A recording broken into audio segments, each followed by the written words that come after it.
Vamos dar início então à nossa live sobre masoquismo corporativo. Tá? Vamos falar um pouco o que é o masoquismo. Para isso a gente tem que entrar um pouquinho no que é a necessidade humana, a dimensão do trabalho e a dimensão da produção. Tá? Em cima disso vamos chegar às conclusões disto. É uma live de um tema muito relevante aí para todo mundo. A cultura corporativa está muito difundida. Há muitos, inclusive, que fazem uma associação que trabalho é trabalhar no mundo corporativo. De tão glamourizada que está essa dimensão da vida. E eu quero, na verdade, eu quero espancar essa noção, ou pelo menos colando no seu devido lugar. Então vamos começar. Como o tema já começa com a provocação masoquismo, tá?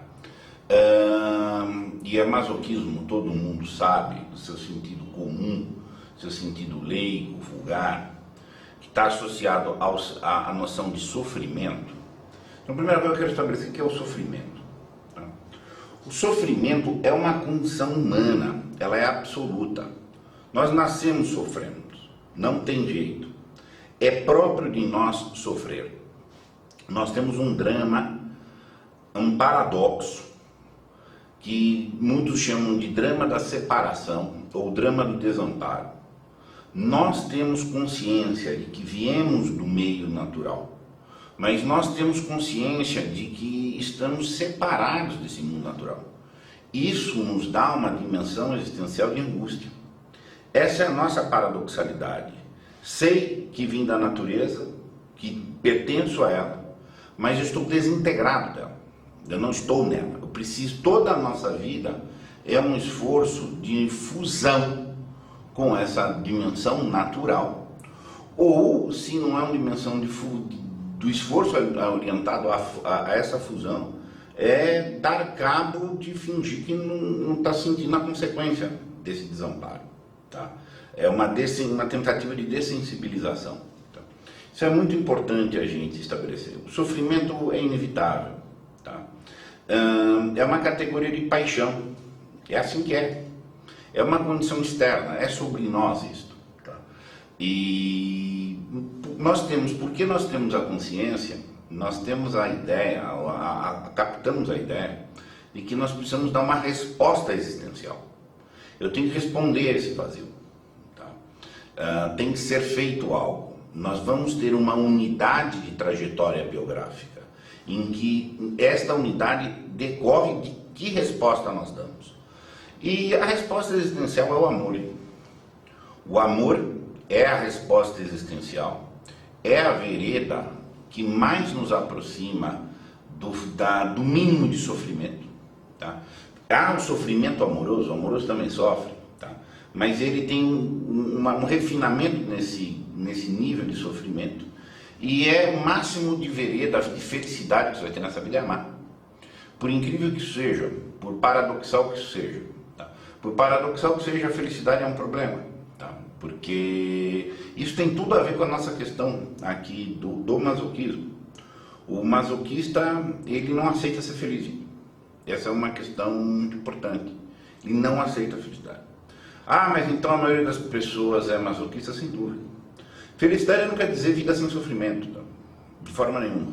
Felicidade quer dizer uma vida cujos sofrimentos foram maturados a um patamar com um esquema que a gente vai ver aqui. Isso aqui é um resumíssimo, tá? Tem mais lives minhas sobre o amor e a produção. Quem quiser ver, eu apuro isso mais. Isso aqui é só uma avant-première para dar um pedalzinho para o nosso assunto, masoquismo no mundo corporativo. Então todos vamos sofrer. Se a gente tem a compreensão que tem um dever de resposta, que é o dever de amor, que é o dever de produzir. Amar é produzir. Ah, mas e se o camarada não produz? Ele vai ser tomado de vergonha, no primeiro nível, culpa, no segundo nível, e até angústia no segundo nível. Bem-vinda, Ana Paula. Até angústia. Isso tudo decorre de uma questão: a pessoa não está produzindo, ela não está amando.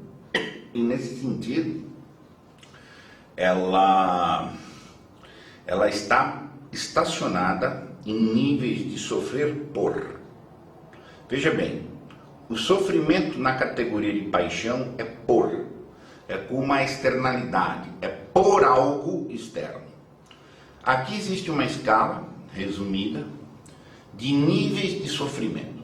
Esses níveis de sofrimento são diretamente ligados ao nível de maturação de uma personalidade. O primeiro sofrimento, evidentemente, coisa óbvia, é um sofrer por carência material. A pessoa não tem condições de viver bem, se veste bem, faltar víveres, enfim, está num lugar incômodo. Evidentemente é o sofrimento da matéria. Tá? É um dos primeiros que tem que ser resolvido, evidentemente. Sofrer por não se sentir amado. Gente, isso aqui é camada 4. Tá? É uma coisa bárbara. É bárbara isso aqui. Isso aqui é uma coisa bárbara. Vasta maioria do Brasil está aqui, gente. O tipo de sofrimento que a pessoa tem é de que ela não é amada.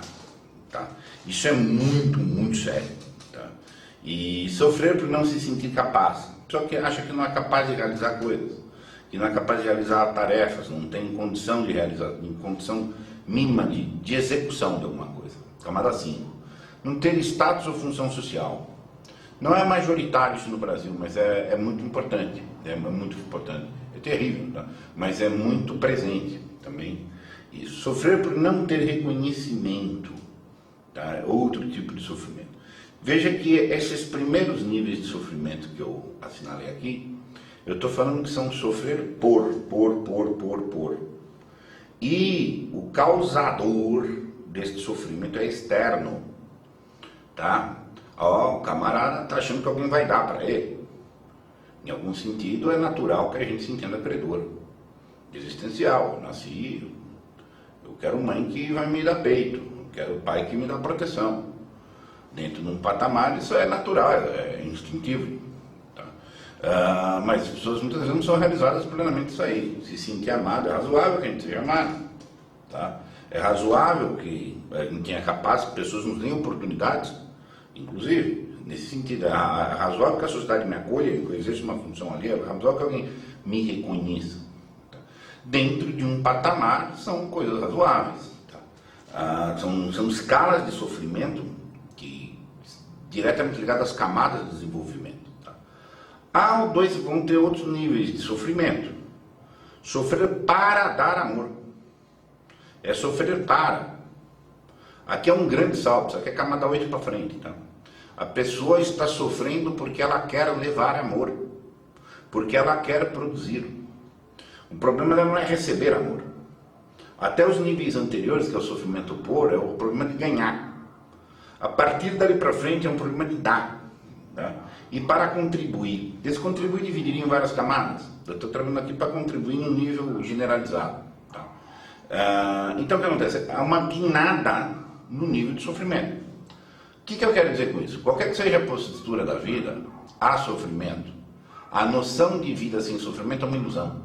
Inclusive é o sofrimento que vai dignificar a nossa vida, no sentido de qual atitude ter perante o sofrimento fundacional. É um sofrimento fundacional que nós somos desamparados, que nós estamos num vazio, temos uma tensão paradoxal, uma ansiedade do que fazer, que pode virar num desespero, se você não der uma vazão, ou você ordenar, para que você dê uma potência de vitalidade. Mas mesmo que você bem ordene, mesmo que você muito bem ordene, você não está imune do sofrimento. Tá? Nem que seja na modalidade mais refinada dele, que é o sofrer para contribuir. Tá? Então, primeira noção, não existe isso. O que não quer dizer que é aceitável níveis muito baixos de sofrimento. Tá? Isso é muito relevante para a gente entender a questão do masoquista. Tá? O masoquista está estacionado nos níveis muito baixos lá e está gerando sofrimentos de giro falso. Amor é decisão de produção. Tá? A resposta existencial do que eu falei, quando eu falei amorosa, o que é o amor? Amor tem muitos sentidos diferentes. O sentido que a gente está usando aqui é um sentido profundo e num foco muito rigoroso, muito preciso, tá? Que é a dimensão de produção. Eu estou falando aqui de amor no nível mais profundo, como resposta existencial. que eu respondo pela minha trajetória biográfica? É o que você decidiu produzir. Não é o que você produziu por circunstância, é o que você decidiu. É o que você usou a maior capacidade humana, que é tomar decisão. Eu poderia ser estéril, eu poderia não sei o que, mas não, eu poderia destruir, mas eu vou construir. Tá? Esse é o máximo que a gente pode fazer. Amor é uma decisão de produção. O que é produção, por sua vez? Gerar efeitos. Efeitos é algo quando você faz um exemplo muito simples aqui. Pega a plantinha, tá? Irriga, vai lá, planta, tal e etc. Toma cuidado, irriga e vai vendo ela crescer. Isso, até fisiologicamente, te dá uma expansão, te dá uma apreciação pela coisa. Agora pega um vaso e quebra, destrói, tem uma posição, você vai sentir imediatamente o teu vazio. Você já consegue, até fisiologicamente, só que você, não estou falando, não quebra nenhuma planta não, tá? Mas faça esse exercício até no seu imaginário, tá? O quanto que você ganha de intenção de viver mais, tá? Quando você está plantando. Imagina as situações de destruição. Você vive, você produz, você quer viver, produzir mais. Você destrói, você quer destruir mais, gente. Sabe? É assim que funciona. Conta nos dedos de quantas milhares de mãos você precisar de pessoas que estão angustiadas ao teu redor. Vai verificar se uma vasta maior parte não está ligada a um problema aqui. A pessoa está dando uma resposta produtiva. Tá? E vamos afinar bem isso. Então, assim, é uma decisão aqui integra a categoria de ação. É aquele amoroso lá, ele está sofrendo para dar amor para alguém, está sofrendo para contribuir, de um modo geral.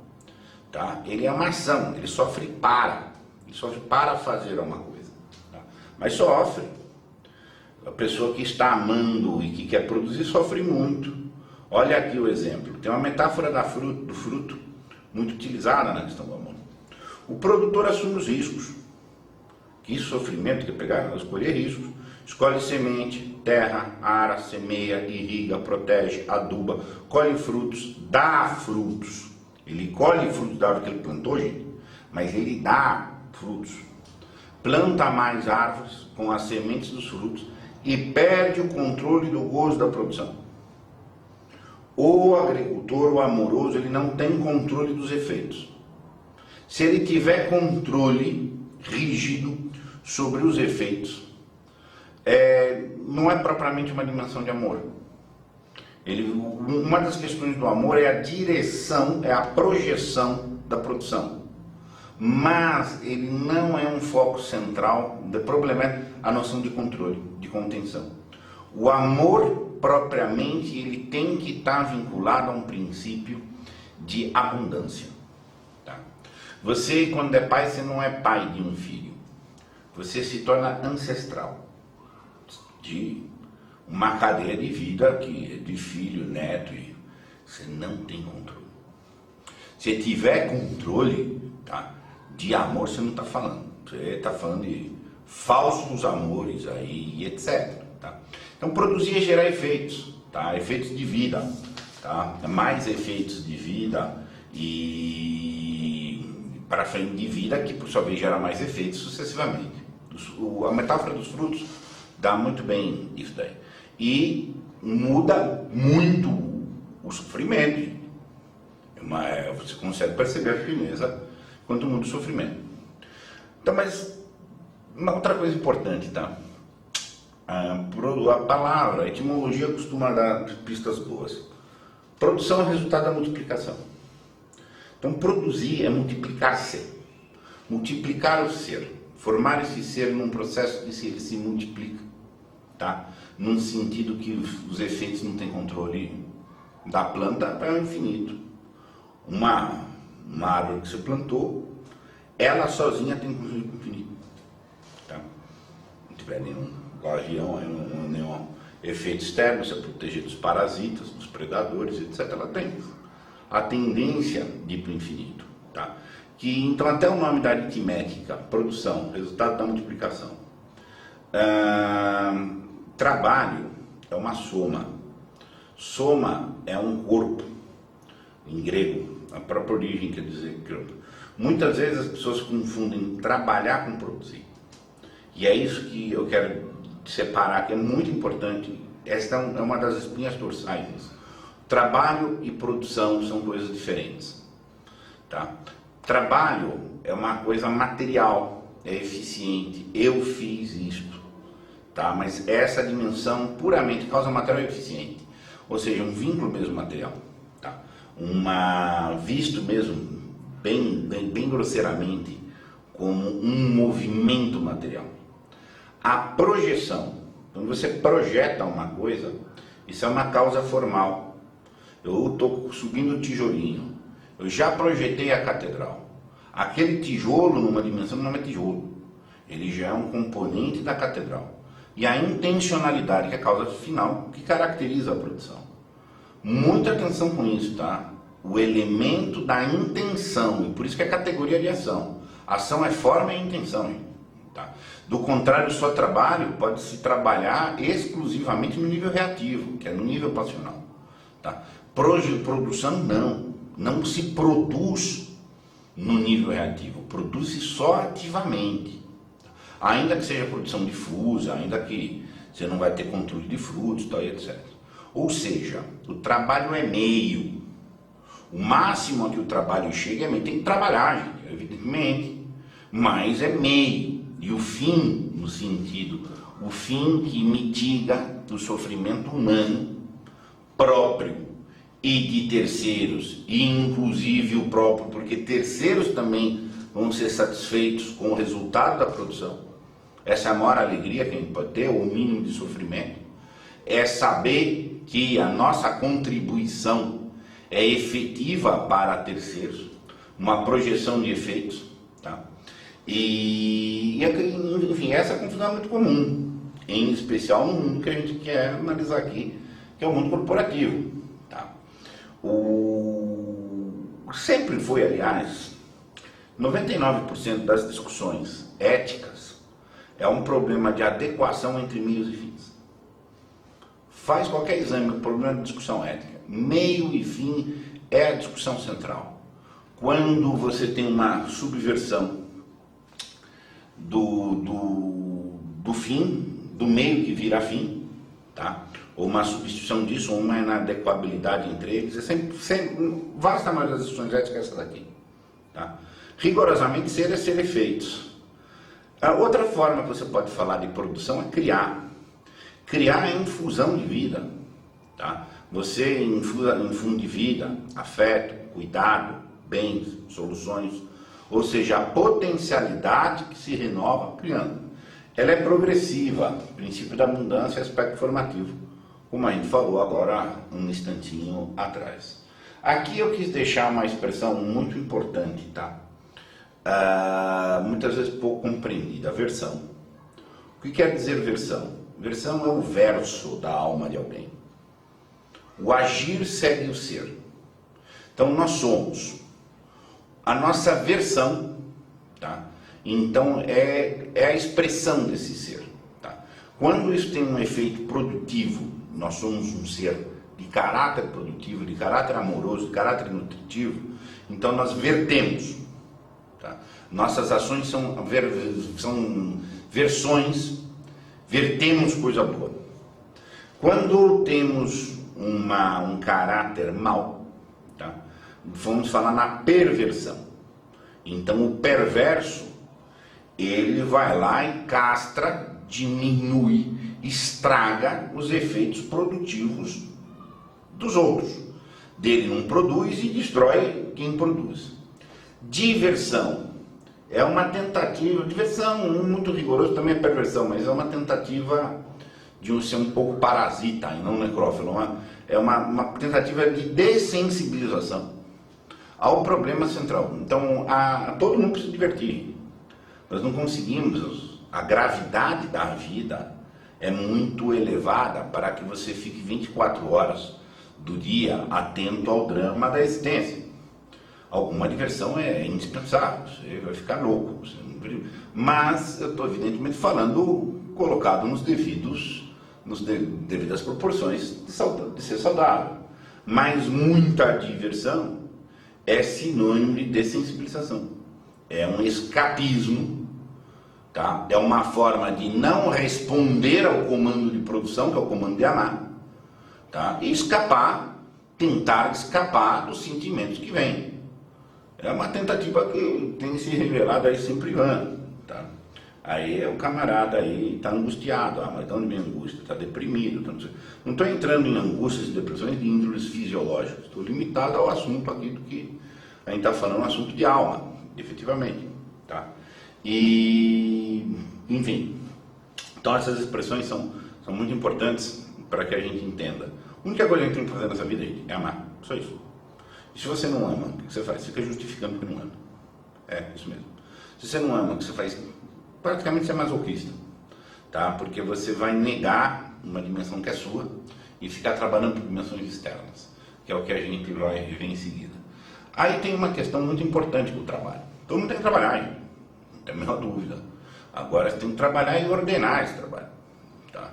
E a produção pode ser diretamente decorrente do trabalho, que é o meio e o fim.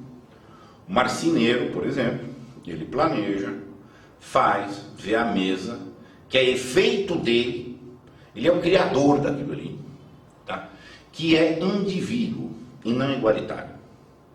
Então ele se individualiza, ele se torna a ser, ele porque cria vai querer criar mais, vai aprender.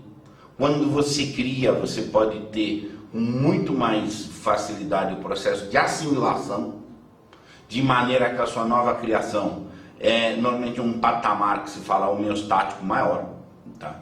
E, enfim, você se constitui, nesse sentido, tem um domínio e entende o seu valor, tá? Você entende aquilo, tá? Isto é um trabalho bem ordenado, um trabalho e produz diretamente. Vai ter outros produtos, ele vai receber valores disso que ele deve realocar em outras coisas, etc. Tá? Estou usando exemplos mais reduzidos. Agora, existe uma questão de... Esse camarada, ele se formou. O marceneiro que está dizendo, ele se forma por isso. O profissional liberal, ele se forma a cada ato. A pessoa, o agricultor, ele vai se formando nisso, tá? O caso do nosso marceneiro, tá? Ele se forma na medida em que ele cria. O profissional liberal se forma na medida que ele decide. Se ele não cria, mas ele decide, o rumo é este, o rumo é aquele.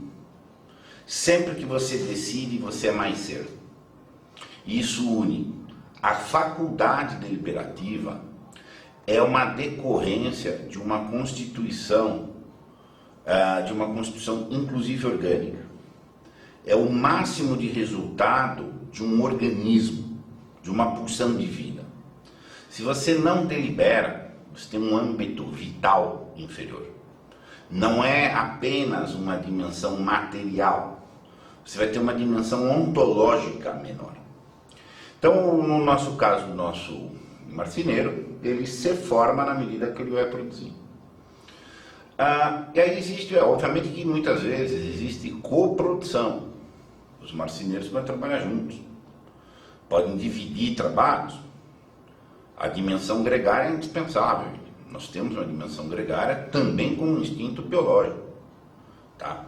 Biologicamente se justifica a necessidade da vida gregária, dessa comunhão de esforço, do companheirismo, etc. Mas divida o que é coprodução do que é conformação. Um dos princípios muito importantes, talvez um dos mais importantes da vida corporativa, é o princípio da conformidade. Se você ingressa em qualquer corporação para trabalhar, a grande questão não é criar nada, é adequar a conformidade. E isso já se chega a patamares de manifesto exagero. Gestão hoje é adequação à conformidade. Alguém estatue um padrão de coisas, você tem que adequar. Isso chega a patamares absurdos, gente, mas é absurdos. Em que pese que padronização de trabalho, a língua é uma padronização, gente. Os homens interagem, os órgãos comunicam-se, o princípio da cooperação humana passa por padronizações, mas chega-se a ideia de conformidade, ela em vários sentidos ela é matadora. E nós vivemos em patamares que a conformidade é o que vale, ela é completamente cega. Mas não é cega apenas no sentido de que é inútil, que não serve para nada. Não, ela é degradante. A realidade não interessa uma solução de problema, interessa conformar-se, tá? A conformidade a um padrão. Gente, isso é gravíssimo. Vocês já chegaram em médico de convênio, que o cara tem que te categorizar, ao invés de ele criar, ao invés de ele produzir saúde em você. Se você vai hoje ao médico, tá? Ele tem que te ver, tá? E te categorizar. Qual é o teu convênio? Se o teu convênio é X, Y ou Z, ele muda o exame, porque ele tem que seguir a conformidade de procedimento de operação que o convênio em concreto que você tem, que o plano em concreto que você tem, tá? Determina. E a partir disso ele vai te pôr num padrão de conformidade. Ao invés de que ele, um profissional liberal, que deveria ser, tá? Ele use a inteligência dele para mapear você, descobrir o que está acontecendo, lançar hipóteses diagnósticas, decidir rumos de investigação e montar uma solução válida para você, mais heterogênea possível. A conformidade é a mais homogeneidade possível, por isso que é a igualdade não individualizada. Tudo tem que achar uma referência de igualdade. Você está falando, gente, de um trabalho de... Quando eu faço uma crítica que vai se seguir aqui do mundo corporativo, que é um mundo matador, é um ambiente aí de genocídio aquilo ali, sabe? Eu estou focando, evidentemente, principalmente os profissionais liberais, principalmente na gente estudada. Como que você vai organizar mão de obra bruta para trabalhos brutos? Evidentemente, é questão de bom senso, em termos de zonas que a conformidade tenha uma semântica com eco melhor, tá? Mas assim, você trabalhar, eu sou advogado, trabalhei no ambiente corporativo há muito tempo, você vê advogado, gente graduada, que deveria tomar decisão, dar orientação, adequar uma formação superior, uma formação que você tem que ter prudência, que é adequar alguns princípios gerais às situações concretas, tá? E isso é o que faz o ser, tá? É exatamente, você deveria, o médico te examinar enquanto você é um organismo complexo e ele dá a luz da inteligência dele, entendeu? E não te conformar a um padrão. Então, o mundo corporativo em que o advogado vira despachante, em que o médico é operador de software, você tá entendendo? Isso aí é essa zona terrível de que você vai castrar os potenciais criativos de alguém, você está entendendo? E isso é terrível, tá? Então, você é advogado, a Camila dizendo que é advogada, com certeza, se você trabalha no ambiente corporativo, você vai ver esse tipo de absurdo imensamente. Tem que categorizar de um jeito porque é o que a auditoria quer. Falei, bom, tudo bem, mas não é o que a realidade é. Não é o que é a realidade jurídica. Não, mas o padrão, enfim, isso é um matador. Você conforma a realidade. Regra no mundo corporativo formal. Acima de tudo, a conformidade. Isso aí não sou eu que inventei, isso eu estudei administração, entendo? Isso o Peter Drucker, já ia dizer, o pai da administração. Tá? Regra número 2. Se tem uma fraqueza humana, nunca resolva. Você cria um modelo, descarta essa pessoa se ela não serve, ou você cria um modelo que nunca esbarra nisso. Ok, o homem estaciona. Você está entendendo essa questão? A atual condição da conciliação e determinação será um colapso. Isso vai dando uma patologia da ausência de decisão. Absolutamente. O Roberto está dizendo aqui, qual o maior problema do judiciário hoje? Tomar decisão. As pessoas não querem decidir, gente. O magistrado não quer decidir também. O administrador da corporação, gente, Eu trabalhei para muitas corporações. O maior desejo do administrador da corporação quando chega no jurídico é para que o jurídico não responda. Que responda pareceres inconclusivos ou que não é da competência dele decidir. E de preferência que também não se sabe quem que tem que decidir. E cria um limbo, exatamente a discussão é para que o assunto é indecidível porque não sabe quem decide. Esse, olha, os caras batem palma, ufa. Então eu finjo que decido, mas nunca decidi nada. Isso é um dos vícios imenso da corporação. A corporação é realmente um matador das deliberações, logo um matador da humanidade. A condição humana, a nossa condição de decidir. Você não decide, isso não é nada. Não é nada. Claro, tomem nota isso. Você pegar para uma pessoa que vem do lumpesinato, cujo único acesso que conseguiu, em X situações, é ser um empregado simples, da mina, de uma corporação, é outra coisa diferente. Sabe, assim, é uma questão de progressão de onde vem para onde vai. Mas você vê a universidade ser voltada a produzir, tá, instrumentadores, operadores, e as pessoas realmente definharem e declinar das suas potências para ficar em questões, o relatorinho, o carimbinho, o gerentinho falou, o chefe falou numa loja de bajulações, numa loja de necessariamente, isso é deprimente. É nisso aqui, acima de tudo, e isso é masoquismo. E esta é a tônica desta live que eu vou ver aqui. Ó, a arrecadatória com agente do meio ambiente. Muito provavelmente, no ambiente público, que se ironizava muito os ambientes públicos, a repartição como é um ambiente de circunspectos, mas que nunca decide nada. Isso você pode pegar toda a literatura que ela faz essa denúncia. Tá? A vida pública, nesse sentido da repartição pública, é o mundo dos despachos que giram em si, mas não chegam a nenhum. O mundo corporativo é mais recente, mas ele reproduz igualzinho isso. Trabalha numa agência, não precisa me dizer qual é. Mas tudo que eu conheço de agente do meio ambiente, ninguém resolve nada. Mas você fica trabalhando. Então, o que você faz? Você recebe um processo, tá? E tem lá que tomar uma decisão. Você fala, é verdade, tem uma decisão tal. Mas antes de eu decidir, eu quero consultar a gerência de não sei aonde, o departamento de não sei onde, não sei. Manda para os caras consultar. Aí os caras lá, é verdade, mas antes de eu manifestar, precisa acolher opinião de não sei quem. E assim o assunto vai ao infinito até o cara tentar o assunto que se resolva sem ter se decidido. Tá? E a ação principal da administradora é tomar decisões. Dólar de administração estão para ela. Tem o canal no YouTube, falou secretário, ninguém comenta por aí.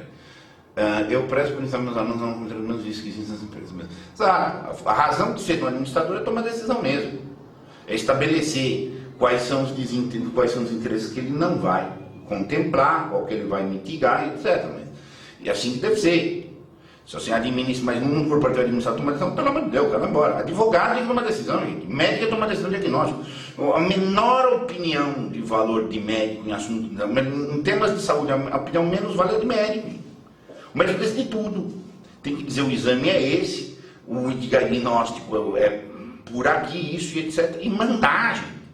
Mas não, o médico tem que justificar. O médico foi um empregado. Quem decide é o gerente do médico, entendeu?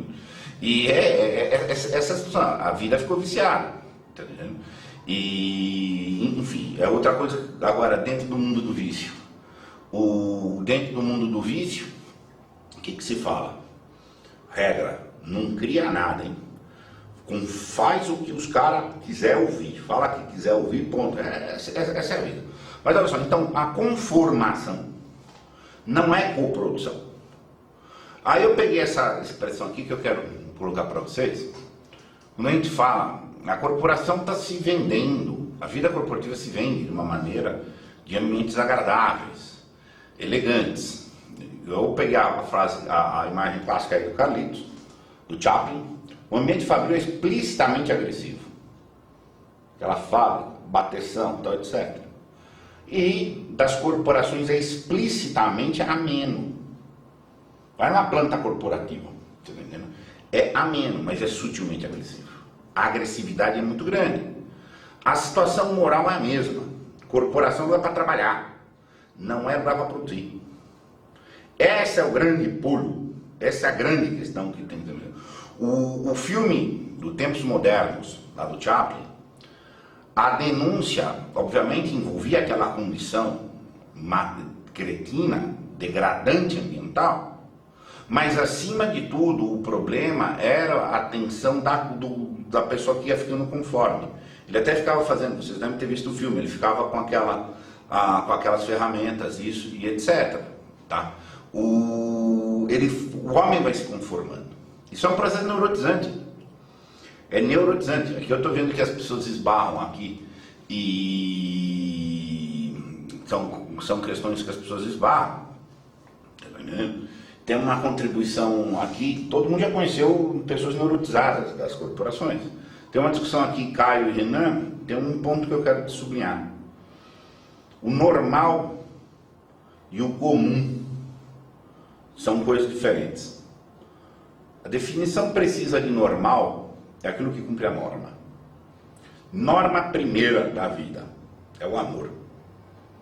Amor é uma questão de inteligência, de ser amoroso, de ser produtivo. Isto é ser normal. Produzir, amar, criar, expandir. Comum é o que se faz na maioria das vezes. Então é o seguinte, isso é um critério de da vida social de modo geral, de confundir o normal com o comum. Comum é o que a maioria das pessoas fazem. Tá? Normal é o que deve ser feito. Tá? Ah, mas então quase ninguém é normal. Isso aí, quase ninguém é normal. Se vocês quiserem expandir nisso daí, tá? Deem uma olhada eu tenho um artigo na Casa da Crítica, Amor e Normalidade. Tá? E então assim, vou repetir essa frase, corporação vai para trabalhar, não é lugar para produzir. Tá? E esse é o pulo do gato, a medulazinha que eu vou falar. Vida corporativa. Eu peguei contribuições aqui de três fontes. Todos realizam tarefas prescritas pela estrutura total da organização. Velocidade prescrita, maneira prescrita. Mesmo os sentimentos são prescritos. Cordialidade, tolerância, tá? Lealdade, ambição, capacidade de viver com todos sem atritos. Diversão é rotinizada de maneiras semelhantes. Isso para mim é um ponto mais sensível, eu pessoalmente. Vicente, esbarrei excessivamente em ambientes corporativos. A cordialidade é uma coisa meio irritante em excesso. Não porque eu estou falando que as pessoas não têm que ser cordiais, mas ali é uma cordialidade sim. Tá? As pessoas se odeiam em corporação. Claro, vai ter exceções, tem empresas, tem corporações, tem. Estou falando evidentemente de uma curva, tá? Mas é um ambiente muito, muito complicado. Tá? Mas nunca viole a regra de ser dócil na palavra. Agrida, viole, desrespeite, mas doçura no linguajar. Né? Bem alimentado, bem trajado, sexualmente satisfeito e contudo sem personalidade, sem qualquer contato com seus semelhantes, a não ser o mais superficial. Aldous Huxley. Era muito novo. Absolutamente. Homenzinhos obedientes de ordens, Hannah Arendt. Eu volto a insistir que isso daqui é assaz gritante para a gente grande. E até com o Eric Fromm falar, não tem muita diferença entre o topo da diretoria e a base. Mas é crítico, é censurável, tá? A gente supostamente intelectualizada, as pessoas das profissões intelectualizadas, realmente terem padrões de conformidade. Isso é terrível. Isso é terrível e tem conta para o indivíduo, que é onde eu quero chegar. Glamour e diversão na corporação. Corporate way of life. A corporação se vende dessa maneira. Tá? Que é festa, que as pessoas amam um time, que está ali, que está bacana, que a corporação tem valores e tal, etc. A cultura corporativa dá isso. E chega a um ponto de glamourizar, para dizer o que é bom é estar aqui. Mas eu tenho cargo de gerente, subgerente, chefe, inspetor, não sei o que, tem empáfia. Então assim, isso aqui é um ambiente exclusivo. A corporação valoriza, não, então isso aqui é um ambiente petit comité, tá? E etc. E você que pode estar de fora, mas o umbigo de ouro é o nosso. Isso chama dessensibilização, gente. Estão totalmente dessensibilizados. E, enfim, esse aqui é o maior problema que nós enfrentar, tá? Que é a dessensibilização, e aqui vai entrar num problema que a pessoa perde, tá, a reserva mental. Vamos ver no próximo slide. O que é? Vamos falar do masoquismo e associar os assuntos. Todo mundo sofre, mesmo uma vida bem ordenada, mesmo uma vida bem produtiva, sofre de uma maneira própria, tá? Muito mais sofisticada, mesmo a vida que trabalha, tá? Agora, o trabalho sem produção, diretamente decorrente, no caso da corporação, você está lá, você está alienado do trabalho, você não toma decisão, você não garante a eficácia do resultado, você não tem domínio da questão, você simplesmente faz uma coisa, muitas vezes o cara nem sabe o que está fazendo. Tem corporações que você nem sabe quem é o chefe do chefe, para que serve, mas assim, é conformidade, siga a conformidade. O nível de semântica é muito baixo, tá? Trabalho sem produção diretamente decorrente, é só trabalho, você está entendendo? Ou de outra forma degradante, é aceitável, na justa medida do indispensável, como sacrifício amoroso, e para que exista a produção indireta para terceiros.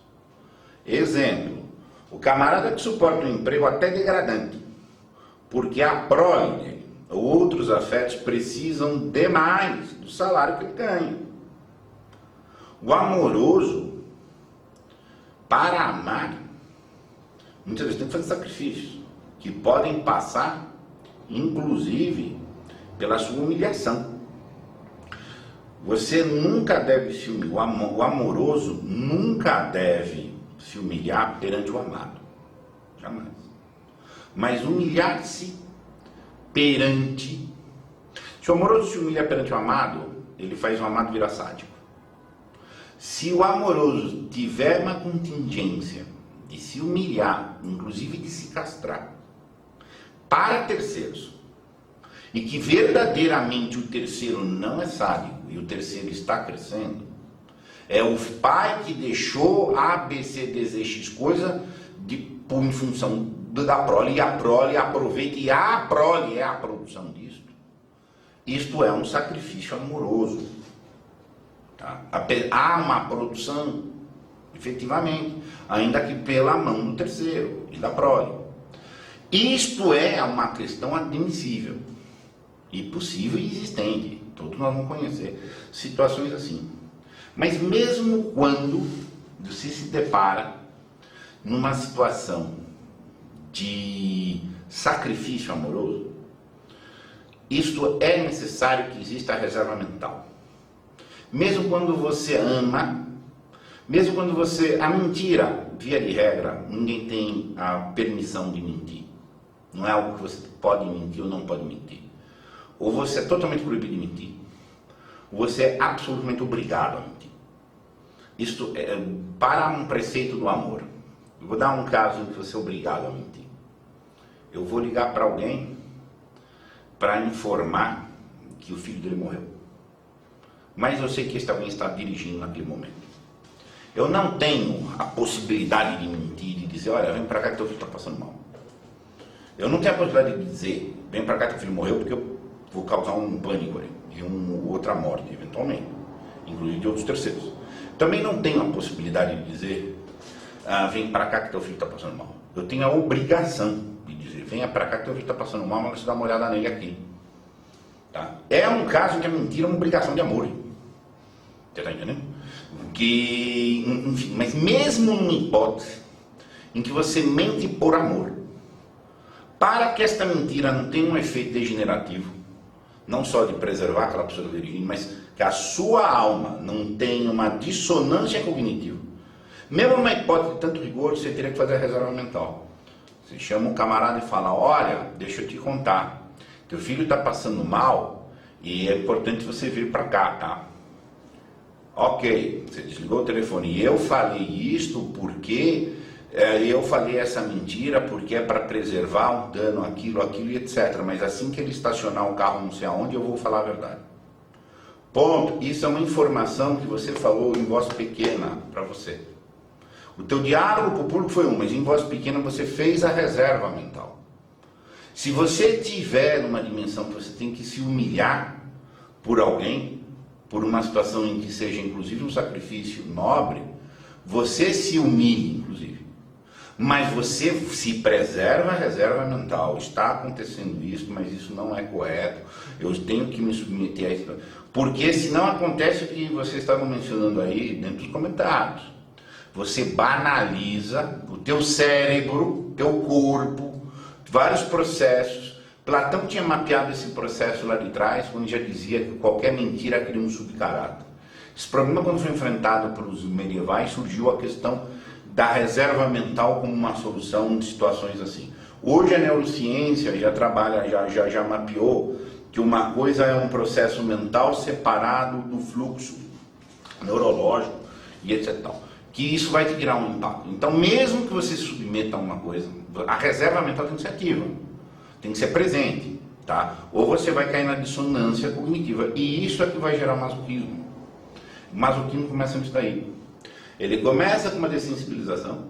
É esse processo que vai achar o comum como normal, igual esbarrou aqui já uma discussão aqui paralela. Mesmo que você tenha que aceitar o anormal, a reserva mental tem que existir. A reserva mental é o teu princípio ativo. Então, mesmo que eu tenha que ser paciente ao que vem, eu tenho que ser agente, reservando e preservando a minha consciência, intocada naquela situação. Se por uma situação de vida e extrema, você precisar do emprego na corporação, inclusive de forma degradante, porventura seja, inclusive com diversas possibilidades de exposição e concretude de assédios, tá? Você te cabe fazer a reserva mental. Claro, te cabe tentar resolver aquela situação mais possível. Mas assim, ou concretamente, na medida que for possível imediatamente, você tem que se preservar dentro desse esforço aí de consciência. Se você não faz isso, seja masoquista. Uma das questões do masoquismo é isso. O masoquista, ele vai validando o mundo do sádico. O masoquista tem uma capacidade de se afeiçoar ao sádico. A afeição tem o efeito, tá? A afeição tem o efeito de validar o feio, de validar o só porque virou hábito. Tá? E aí, em seguida, você vai validar o sábio e vai achar que o sábio tem razão. E você vai achar argumentos meus. Como as pessoas falam, você fala, mas teu trabalho você não produz nada, cara. Você só trabalha, você nem sabe o que você trabalha. E te dá um vazio de uma vida assim, mais. O estacionamento é uma forma muito baixa de sofrimento. É o masoquismo, ele sofre por. Então o cara está parado. Ele sofre por não ser amado. A corporação janta ele. Vai fazer 2, 3 festas, vai falar que ele é um cara legal, então não sei o quê. E vai pôr o cara para fazer overall, assim, ó. O cara sofre porque não é reconhecido. Vão dar título pro cara, vão fazer isso. Ei, aqui a gente gosta de você. E o cara pode acreditar. O cara pode acreditar. Se o cara começou a acreditar, porque ele tem níveis de sofrimento muito baixos, tá? Ele acredita que aquelas falsas soluções são sinceras. Aí o masoquismo está perfeito. Ele não faz reserva mental, ele é pseudo-atendido por aquilo, ele vai achar que aquilo é normal. Quando aquilo é só comum. O desamor é comum, ele é anormal. Tá? E aí, olha só, por quê? Porque vamos voltar para o problema central. Que, olha aí, outro fermento masoquista. O masoquista foge ao insuportável sentimento de isolamento e separação, tornando-se parte e porção de outra pessoa que dirige, guia, protege, que insuma seu oxigênio. A pessoa masoquista não tem que tomar decisão, não precisa assumir qualquer risco, nunca está só, mas não é independente, não tem integridade, ainda não nasceu de todo. É o cara na corporação. Um cara qualificado, mas que prefere não decidir, mas ele acaba acreditando que aqueles afetos que ele recebe ali são afetos sinceros, porque porventura ele sofra num patamar baixo de desenvolvimento. O cara não se sente amado. Não, vamos falar pro cara. Você é um cara legal. Tem gente, tá, que se o chefe não for lá e der bom dia, a vida vira um inferno. Tem gente que se o chefe der bom dia, o cara entrega a alma. Entrega a alma. Pessoas no ambiente corporativo que 7 horas da manhã sai da casa, levanta da cama, sofrendo. Ai, será que vão me mandar embora? Puta, será que não vão me mandar embora? Mas e se vão me mandar embora? E se não me quiserem, não sei o que? Ele acha que até o meio-dia vão mandar ele embora. Daí, da hora do almoço, ele parou, não mandaram ele embora. Ele relaxa um pouquinho. 1 hora da tarde ele fala, ai, vão me chamar, o chefe disse, então. Isso é uma coisa comum das corporações. Absolutamente comum. E a corporação pode trabalhar com isso, fazer suspenses, montar chefes introspectos e etc. Isso ocorre até que, enquanto tempo para raciocinar, exato. Alguém um dia pode vir um salvador para ele, mas ele tem que querer se salvar. Você está entendendo? Ele precisa querer se salvar. Tá? E dentro da corporação não costuma ter muito isso não. Tá? Eu já criei muito bate-boca, briga, já briguei demasiado nos ambientes corporativos com o pessoal de RH. Tá? Aqui, minha opinião, o pessoal de RH é um carrasco moderno, tá? É a minha forma de dizer. Eles montam formas motivacionais ali e, enfim, é triste no ambiente de corporação. Eu vou dar um exemplo aqui depois, na parte final, uma das coisas mais tristes que eu vi em corporação. Masoquistas são egoístas, no mínimo desperdício da potência amorosa. A gente não tem que ter pena de masoquista, gente. Você deve ter misericórdia, dele e do sádico também, no sentido que essas pessoas têm que na medida do possível, no possível andar para frente, tá? Mas ele é desamoroso. Não tem o direito de se maltratar. Porque o seu maltrato é uma castração da tua função, que é verter a sua potência em prol. Ah, então eu apanho, eu me aceito o assédio, eu não isso, ok, tudo bem. Então você é um egoísta. Tá? Pode dizer isso, literalmente. Aí eles ficam nervosinhos, porque eles têm subterfúgios mil. Ele cria uma vanglória. Pode dizer que é uma missão espiritual, uma missão sagrada, mas é a função da minha vida. A empresa precisa de mim, gente. Nossa senhora, vocês já devem ter visto isso aí aos montes. Não, o cara cria para justificar que ele é maltratado, ele é desvalorizado, ele isso. Não, mas a empresa, ele cria uma vanglória com uma pseudo-missão até espiritual para estar dentro daquele ambiente. Porque na verdade ele é sofredor por um daqueles níveis muito baixos. E o sádico, no caso, pode ser a corporação, pode ser um chefe, que pode ser uma juntura, supre a sensação, uma sensação de pseudo-satisfação daquele nível de sofrimento que ele está estacionado. Então o cara sofre um medo de não mato, tá? Enfim, ele fica sendo adulado, bajulado, e ele vai mantendo aquele processo. Você tá entendendo? Isso é uma masoquista terrível. A corporação é um viveiro de masoquista. Tá? E, enfim. Então, caso extremo. Aí onde chega o caso extremo do masoquista? A pessoa que nada produz só para trabalhar. Já viram falar do workaholic? Ele deixa de produzir família. Por como fosse uma decisão. Não. Eu trabalho para a empresa, eu me entrego para a empresa tanto, que eu não vou ter família, que eu vou trabalhar 18 horas. O cara tem orgulho de dizer que ele fica 18 horas trabalhando. Para um trabalho que muito provavelmente não produz nada. Se ele trabalhar 12, 24, 36 horas sem dúvida, não tenha dúvida que pode ser muito nobre. Se estiver produzindo numa situação muito extrema, se tiver não sei o que, mas se é só trabalho, gente. E que na maioria das vezes é só trabalho. Em que o cara não tem nenhum domínio do ciclo produtivo disso daí.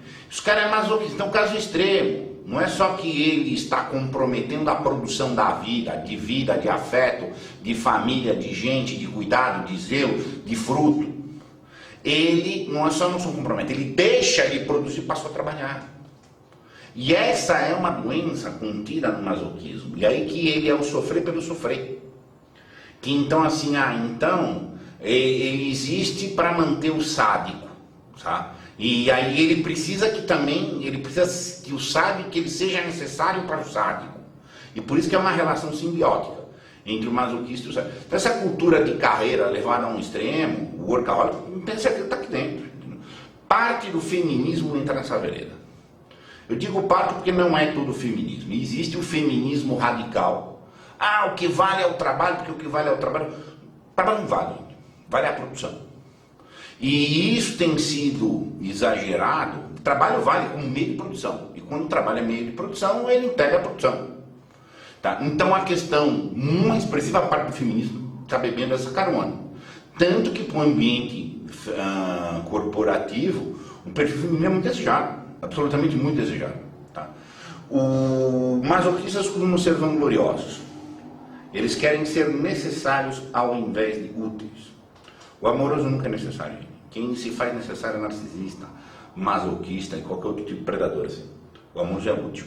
Quando você precisa, ele ajuda. Mas ele não precisa que você fique lá. A empresa, enquanto crescimento para o stakeholder, ok, você trabalhar e você fazer a tua vida, ok. Mas assim, agora eu tenho um esquema totalitário, que o cara entra na empresa e a empresa totalitária é muito comum. Gente. Isso aí é uma coisa, é um vício aí que está muito comum. E esses são os casos absolutamente extremos, que por conta do emprego na corporação, não é que a vida produtiva sai prejudicada, ele já não faz a vida produtiva para só trabalhar. E aí entra no processo absolutamente masoquista, sofredor, angustiante, tá? Cujo fim vai explodir mesmo, gente. Isso é masoquismo, tá? Isso é puro, e o cara tem orgulho do cacete, de falar, de não sei o que. Tá? O masoquista procura prazer em sentir dor e humilhação, Roberto. Na verdade, é uma vanglória. Ele quer se fazer passar por um sacrifício amoroso. Tá? Ele quer ou se passar por um vitimismo, tá? Ou que ele é um... Tem uma máxima das regras do amor que é o seguinte: se você não ama, você finge que ama. Se você não está amando, você está fingindo que está amando. Ponto. Então o masoquista, ele tem subterfúgios assim, sem limite. E não é, ele nunca diz que ele tem prazer, mas ele fala que é a missão dele, mas a empresa precisa, mas enfim, qualquer besterol aí que ele inventa. Esse medo de ser mandado embora acontece mesmo, chega a prejudicar as pessoas. Já fui mandado embora por outro tipo de gente que abraçou todo o trabalho. Claro que tem. A lógica dentro de um ambiente materialista é uma lógica de escassez, não tem para todo mundo. Ponto. Isso é o raciocínio. Matéria é um princípio de limitação, um princípio de escassez. A amorosidade, a intenção amorosa é um princípio de abundância. Fora dela é um princípio assim: esse não pode estar aqui porque vai faltar, então mais boca para comer é um problema, não é que eu vou plantar mais, é que as pessoas vão comer menos, tá? E isso é lógico, tá? E as corporações trabalham assim, assim, de contratar outra pessoa só para fazer pressão, estresse, gerir isso. Hoje estou tentando acertar minha parte financeira para me dedicar a algo que completa o produto de fato, que é a arte, o medo de ser pobre. Ter uma coisa, se você tiver que ter um trabalho para financiar uma produção, isso é muito nobre. Eu me dedico à filosofia intensamente. Por 25 anos atuei intensamente como advogado. Tá? É o que, num certo sentido, é o meu chão que me permite. A filosofia não me é rentável como foi a advocacia. Tá? Mas, em boa parte, questão biográfica não é o caso, mas em boa parte do fluxo objetivo do meu trabalho foi para viabilizar a produção. Tá?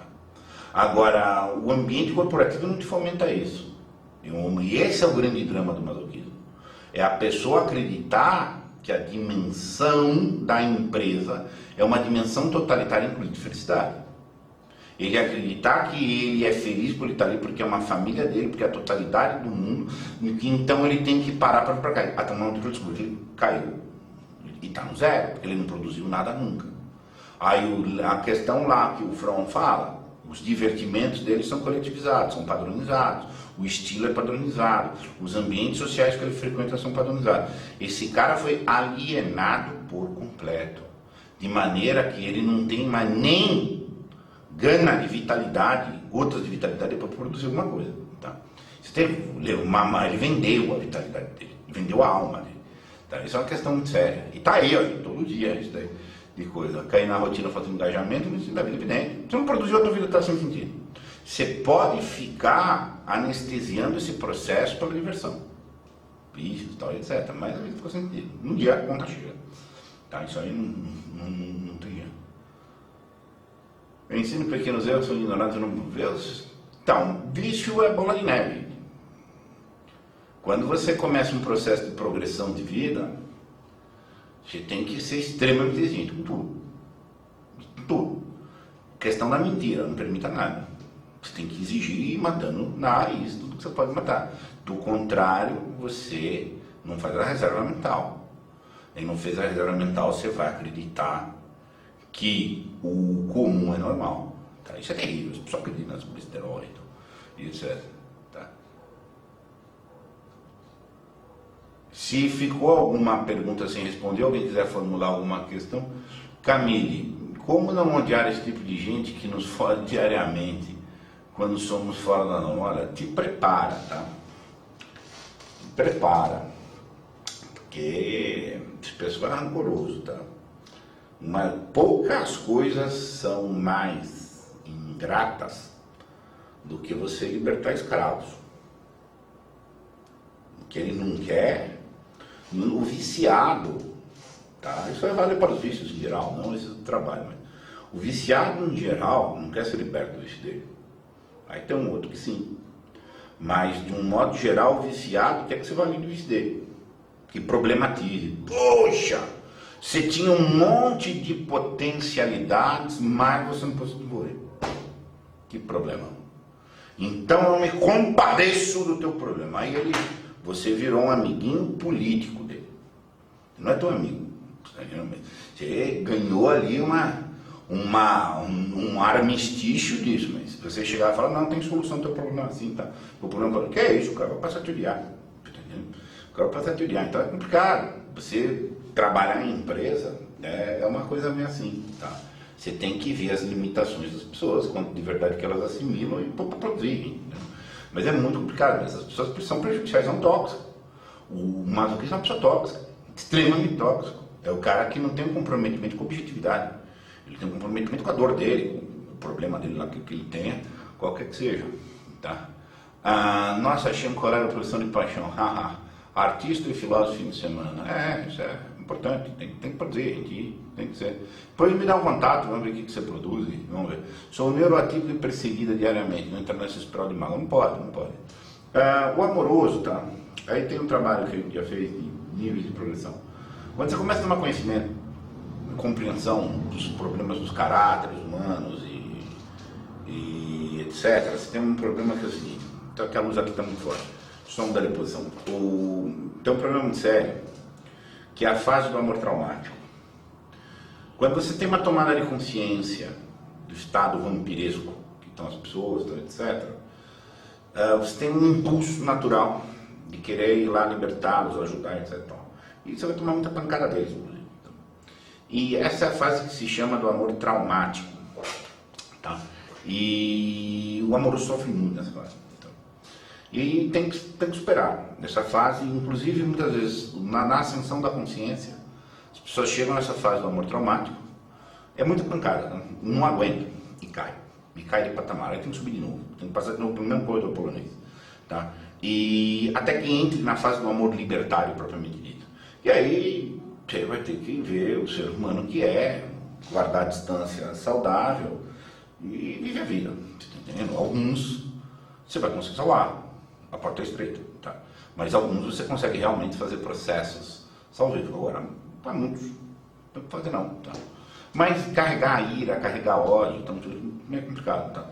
A vida, num certo sentido, vai passar por uma rigidez, mas depois tem que ter leveza, entendeu? E aí depois tem que ter leveza e compreender a natureza, como é que as coisas funcionam, mais ou menos, etc, entendeu? E sempre foi considerada desadaptada e problemática, não fazer parte do jogo corporativo. Você explica que jamais fiz carreira. Não é, parabéns, porque é complicado. Enfim, você explica um pouco mais sobre a questão da reserva mental, qual a importância dela para todos numa empresa. Para a empresa, eu não sei dizer, tá, mas para cada um dos indivíduos, tá, você tem que fazer uma reserva mental de tudo. É normal a pornografia? É normal? Acho que é normal? Não é normal a pornografia. Ela é só comum. Se eu sair daqui na rua, ver um monte de outdoor instigando pornografia, como isso é comum, eu posso dizer que é normal. Então eu tenho que deparar com isso e me preservar, senão eu vou ter um excesso de sensualidade que vai me prejudicar em concentração, isso, aquilo e tal, outras coisas. É normal alguém ser analfabeto funcional? Também não é normal. Um universitário ser analfabeto funcional? Não é. Quase todos são. Então, se eu não me reservar aqui, eu tenho que deparar com esse, eu tenho que baixar a linguagem, porque se eu falar com objetividade ninguém vai me entender, eu tenho que fazer isso mesmo, me preservar. Estou tendo que fazer isso, mas é correto eu falar português correto. Do contrário, você se afeiçoa à situação que você vê. Você se estabelecendo, não fala com nenhuma pessoa que seja analfabeto funcional. Não aceito ver pornografia. Tudo bem, você se retira do Brasil, você vai subir numa montanha e andar. Está entendendo? Então, assim, a reserva mental é um processo de preservação que está acontecendo para você não se afeiçoar ao anormal. Tá? E é isso que vai te deixar lúcido, porque você sempre vai ser atacado, porque você é o desadaptado, porque você é o isso, porque você é aquilo. Então, não parece que o fracasso é regra. Tá entendendo? Não, não fazem que verdadeiramente o fracasso. Eu fiz uma guinada de carreira e só ouvi coisa ruim. Mas você vai naquele escritório, para muita casa da crítica, e porque não sei o quê, porque isso, mas como? Então, se você não tem uma estrutura que é construída de reservas mentais diversas, você acaba sendo convencido a participar. Tá entendendo? Se acaba se nivelando dentro dos patamares baixos, achando que é normal as coisas funcionam mais. Tá e, enfim, eu vivi uma situação muito triste. Vivi várias situações muito tristes no ambiente corporativo. Tem um escritório de advocacia, atendia bem os clientes corporativos. As coisas mais tristes que eu vivi, então. Um cliente bastante corporativo mesmo. Departamento jurídico, nós atendíamos um jurídico externo. Aquilo foi horrível para mim. A coisa já tinha um grau de sensibilidade mais afinada nos estudos do amor. Teríamos aquela grande empresa, uma multinacional, e aconteceu uma briga entre uma advogada do meu escritório e uma advogada do time do cliente.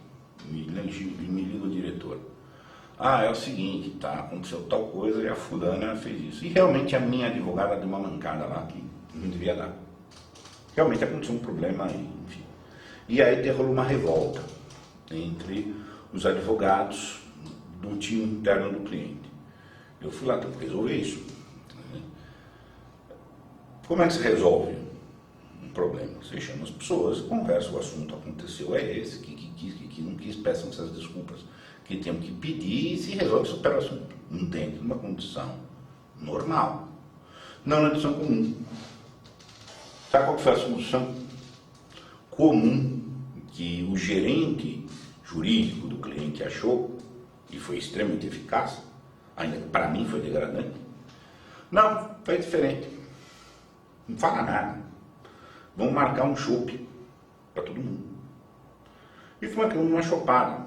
Advogados. Eu não estou falando de faxineiro, de limpar chão. Estou falando de cara que limpa a fossa. Não é advogado. Quando os advogados num lugar, pode todo mundo tomar chopp à vontade. Pode todo mundo. Eu comprei. As pessoas foram compradas por um chopp. Porque o nível de sofrimento delas é tal. Então todo mundo no nível do amado. O advogado trabalha lá com o problema que ele não é amado. Então tem que ser bajulado. Ele não tem problema nenhum para resolver. A não ser, deixaram eu ganhar chopp, mas está respondendo uma carência afetiva do cara. Sem nenhum vínculo. Isso é deprimente. Deprimente. Aquela situação ali, eu participei. Vi aquilo, eu cheguei em casa e falei, quer saber? Tem que ir realmente desacelerando, terminando vínculo por aí. Mas este é o nível que as corporações trabalham. Gente. E tudo masoquista, projetando, tudo, estou falando, por favor, forma de expressão de figura de linguagem aqui, tá? Mas assim, projetando outros sofrimentos e aceitando diversos assédios, sofrimentos, tal, etc., só para trabalhar e nunca produzir nada, e nunca ser questionado que ele nunca produz. Ficar achando que é bonitinho fazer relatório, ficar falando que é bonitinho cumprir os relatórios no prazo, que coisa linda. Tem nem o conteúdo, ele não consegue alcançar a substancialidade subjacente do conteúdo. Eu estou falando de advogado, tá? Então assim, é grave mesmo.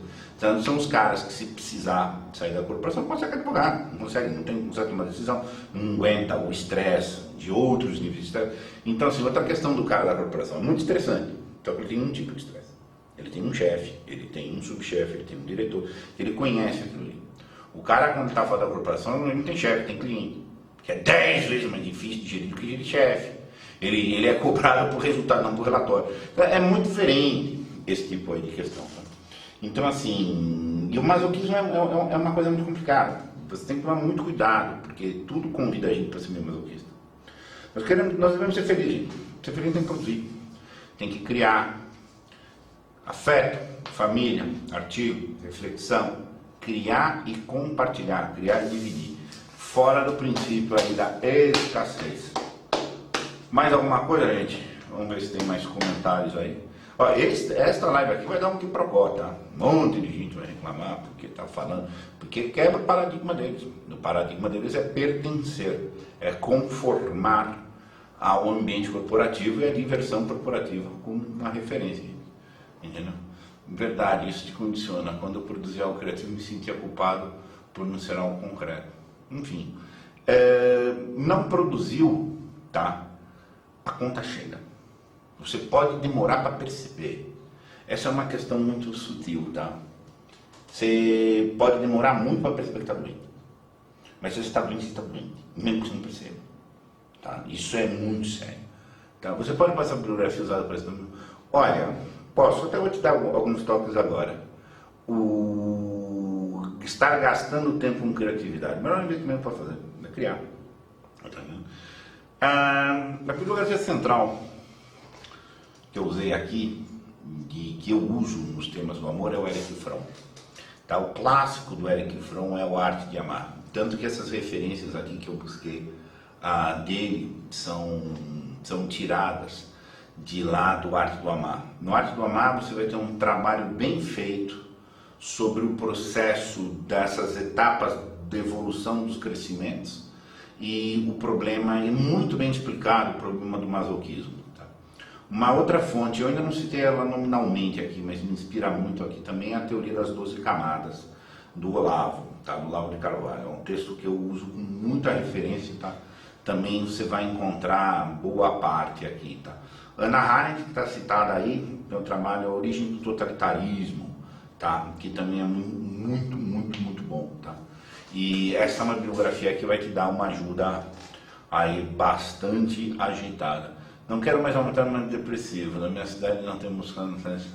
Minha cara. Psicanálise, se permitir um comentário.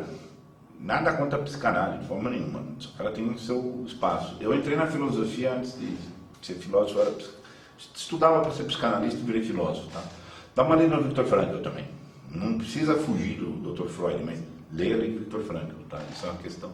Só para nós saber, Camille, qual a tua cidade? Sim, Olavo de Carvalho. O Estado da Santa para a tua biografia, melhor, parabéns. É muito controverso o Olavo, tá? E muito controverso. Eu pego muita coisa do Olavo, não endosso tudo dele não. A teoria das 12 camadas, a teoria dos 4 discursos, que é isso, né? São geniais, tá? Enfim, mídia. Isso aí, enfim, é outro assunto. Não endosso tudo do Olavo não, tá, gente? Por favor. Mas eu uso explicitamente a teoria das 12 camadas, que eu acho impressionante.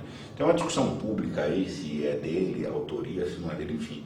Eu entendo a teoria muito correta, muito objetiva, muito fidedigna à realidade, tá?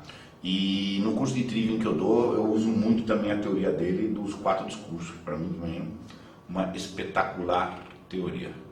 Queridos, então eu agradeço, tá? E, enfim, acompanhem a gente. Tá, hoje é um dia feliz, nós alcançamos 20 mil seguidores no Casa da Crítica. Vamos seguir. Domingo que vem, ainda não está definida a live, mas deve sair live, e aí acompanhe para saber. Muito obrigado.